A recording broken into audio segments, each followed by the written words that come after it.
मुरादाबाद से समाजवादी पार्टी के सांसद डॉक्टर एसटी हसन ने मदरसों के सर्वे पर अपनी प्रतिक्रिया दी है। उन्होंने कहा कि मदरसों के ऊपर इल्ज़ाम तो बहुत लगे पर कुछ साबित नहीं हो पाया।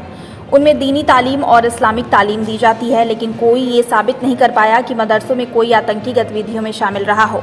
और जहां तक मदरसे के उलेमाओं की बात है तो उन्होंने देश को आज़ाद कराने में सबसे ज़्यादा भागीदारी दी है।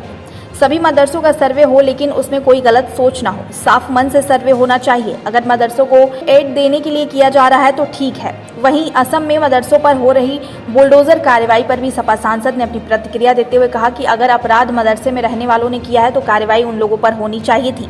मदरसे क्यों गिराए जा रहे हैं और जो लोग आतंकी गतिविधियों में शामिल हैं उन्हें जेल भेजकर दूसरे लोगों को मदरसे सौंपे जाने चाहिए थे। ये हिंदुस्तान के मदरसे तालीम में अब से नहीं सैकड़ों सालों से कंट्रीब्यूशन देते चले आए हैं और मदरसों में दीनी तालीम भी होती है और वैसी तालीम भी दी जाती है।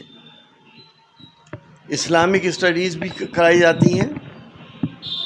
मदरसों के अंदर इल्ज़ामात बहुत लगे मदरसों के ऊपर, लेकिन आज तक कोई साबित नहीं हो सका कि मदरसों के अंदर कोई आतंकवादी पल्ले हो या आतंकवादी गतिविधि हो रही हो। निहायत ही शरीफ लोग होते हैं और मौलवी हजरात ने हिंदुस्तान की आज़ादी में जितना बड़ा योगदान दिया था, मेरा ये चैलेंज है, उतना बड़ा योगदान किसी ने नहीं दिया। 60,000 उलमाओं को अंग्रेज़ों ने कत्ल किया था और लाशों को पेड़ों पे लटका दिए गए थे और कुओं में भर दी गई थी।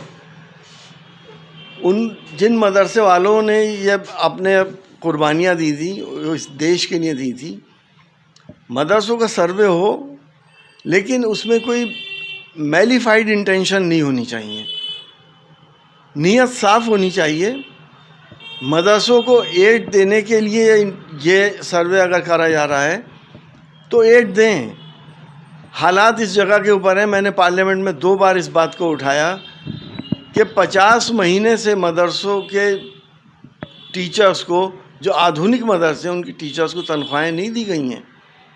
और तनख्वाह भी कितनी है उनकी, 5,000 से 8,000, वो तक नहीं दी गई।